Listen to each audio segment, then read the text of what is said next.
I came back to China about half a year ago after living in Canada for many years. I had some health issues that took a very long time to get checked in Canada. After I returned, I really started noticing how differently things work in China. Today, I want to share the real story I experienced so you can get a sense of how Chinese society operates and how fast problems can be solved here. I flew from Vancouver to Qingdao with a transfer in Chengdu. The trip was long, but everything went smoothly. When I finally arrived at my parents' home in Qingdao in the afternoon, I was completely exhausted and went straight to bed. Around 1 a.m. midnight, I woke up and decided to check my luggage.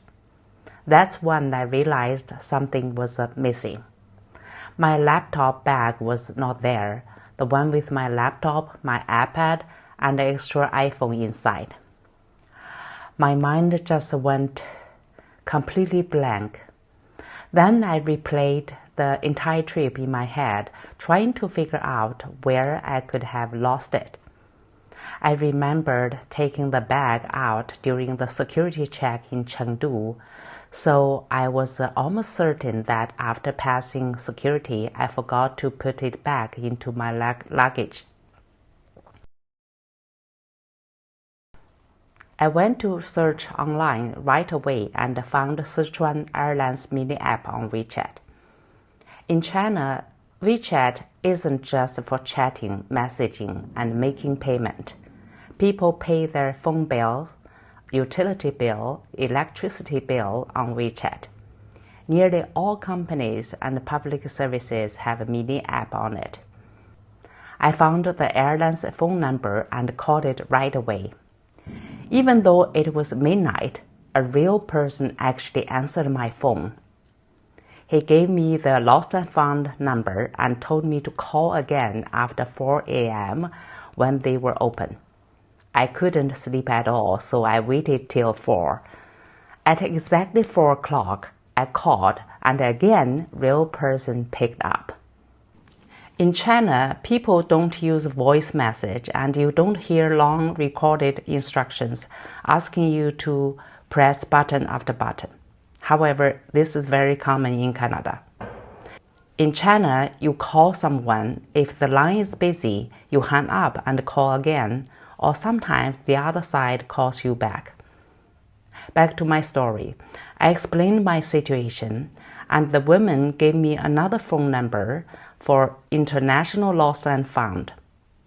I called 2 or 3 times, then reached somebody. She asked me about the color of the bag and what was inside. Then she said, "Yes, we have a bag that matches your description." At that moment, I felt so relieved, so happy. She asked me for the unlock password of my phone or iPad to confirm it was really mine, so I told her, and she confirmed it was correct. Then she gave me 2 names and their personal phone numbers of delivery workers from 2 companies. She told me to contact them after 7 a.m. when they were on duty. At 7 o'clock, I called the first number, which was busy. I called the second one and got answered. He asked me to edit him on WeChat by his phone number and send my address and phone number on WeChat. I asked him how to pay. He said, "Just pay when you receive the package." 3 days later, my bag arrived safely. I paid 40 yuan. Honestly, I've never had such an experience before. If you have a similar experience in your trip, feel free to share it in the comments. I'd love to hear your story. As I mentioned at the beginning, I came back to China because of health issues. Over the past few years, I have been suffering from several health problems. First, I had a chronic sinus problem that bothered me for many years and got worse after I caught COVID. My family doctor made referral. I waited about half a year to see the specialist. When I finally saw the specialist, I was sent to his assistant to schedule a CT scan. But then I ended up waiting indefinitely. By the time I was getting ready to leave for China, 7 months passed. I still hadn't received the call for the scan. Besides this problem, I also had a car accident 2 years ago that caused back and wrist pain. I attended physiotherapy for over a year, but my symptoms showed little improvement. My therapist recommended MRI, but my family doctor told me that waiting time for MRI would be even longer than for CT scan. On top of these health issues, I had eye discomfort for several months. My family doctor treated it for about a year and tried different eye drops, but it still didn't solve the problem. Eventually, he made the referral, and then I received a phone call from the eye clinic telling me I need to wait 6 more months for the appointment. That was the moment I decided I had to go back to China to treat all these problems. After I came back, I took a few days to rest. Then I went to a large general hospital near my home. In China, for most hospitals, you still need to make an appointment online, but it's very easy. You can search for the name of the hospital you want to visit on WeChat. Then, on their web page, you can see all the departments and doctors, along with their photos and profiles, and available appointment time and the fee for each doctor. If you don't pick a specific doctor, you can usually get an appointment the next day. If you want to see a senior specialist with a high professional title, you might wait a few days or up to a week. Smaller local hospitals often still accept walk-in patients. Seeing a doctor in China is very affordable. The cost usually ranges from 10 to 100 yuan, depending on doctor's level. That's about 2 to 20 Canadian dollars. With the 20 Canadian dollars, you can see the top doctors in his expertise in the hospital. Let's talk about the process. When you arrive at the hospital, you check in with your ID at the self-service machine in the lobby first.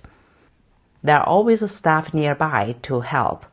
Then you go to your department and check in again at another machine to join the queue.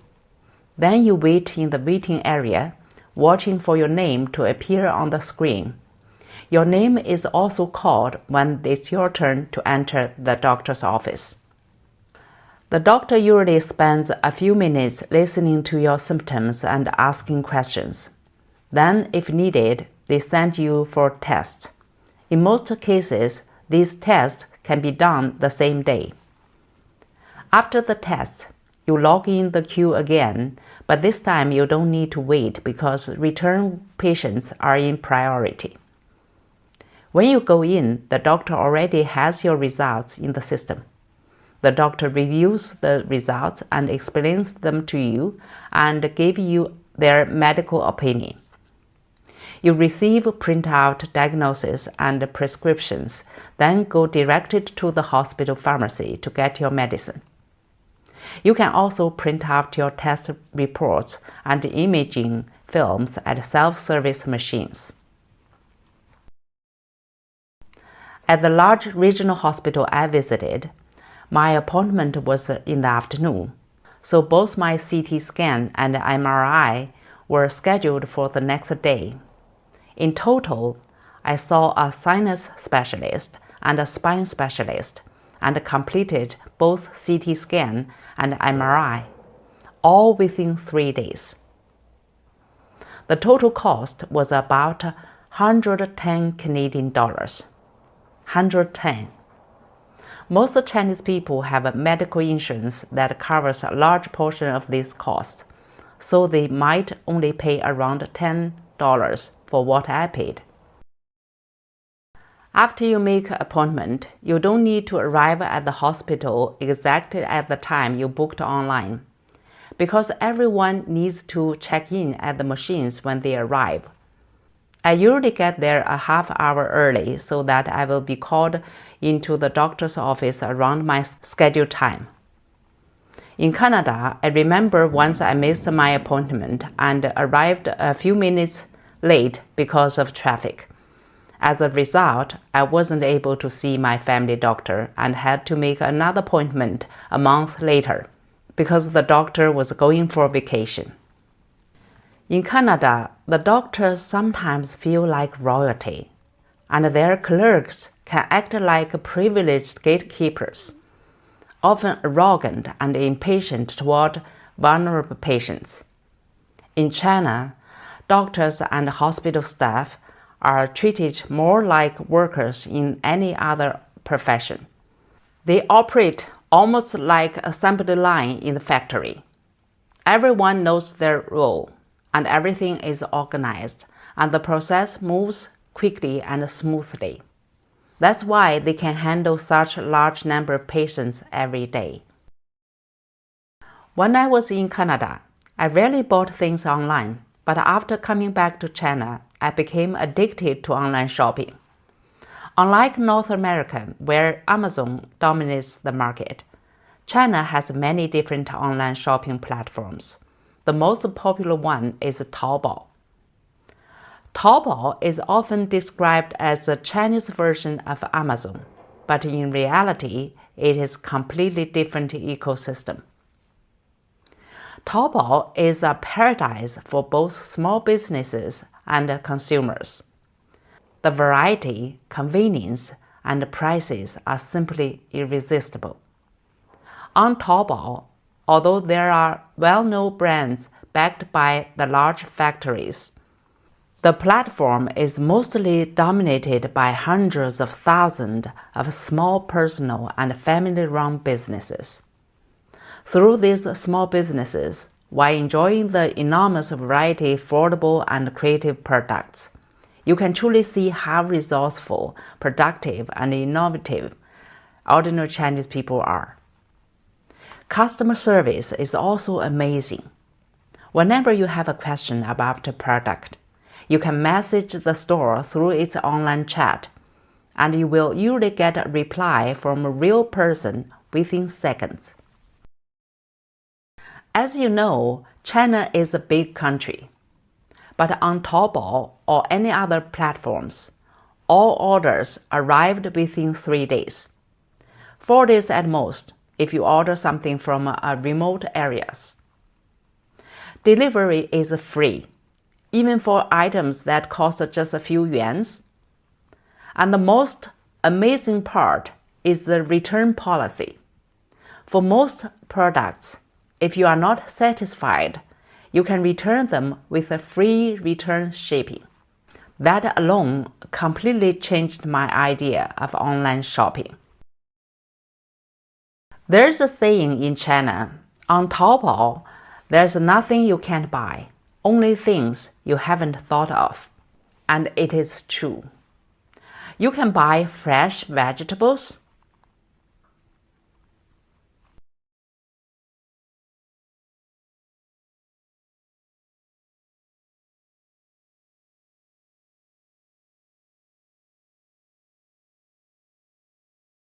fruits,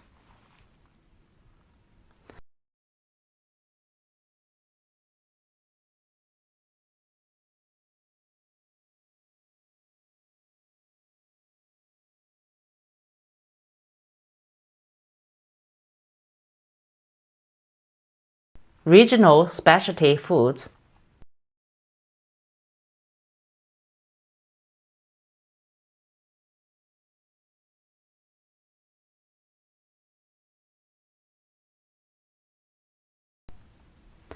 handmade items,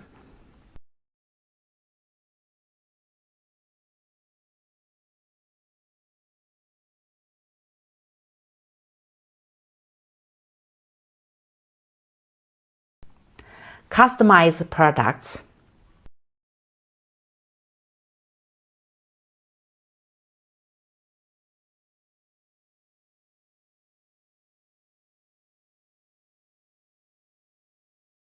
and even live pets. My sister recently bought some pet fish online. I asked her how they were shipped. She told me the fish was sealed in the plastic bag filled with water and oxygen.